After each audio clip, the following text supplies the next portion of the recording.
นี่มันคือบ่ได้เลยนะแม่แต่บาทนึงสลึงนึงก็บ่ได้มันไปใส่มาถึงเวลานี้เงินก็บ่ได้สักบาทนี่มันคือบ่ได้แน่มันตายถึงสิบ่ได้แสนก็ขอได้จัก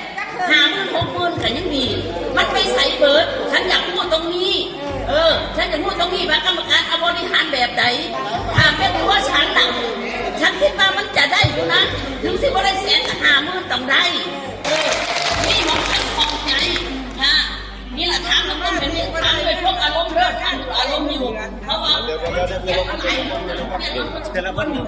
ยังฉันเกิดทั้งเมนทั้งตัวฉันเลยล่ะเอาแต่เริ่มต้นสมาชิก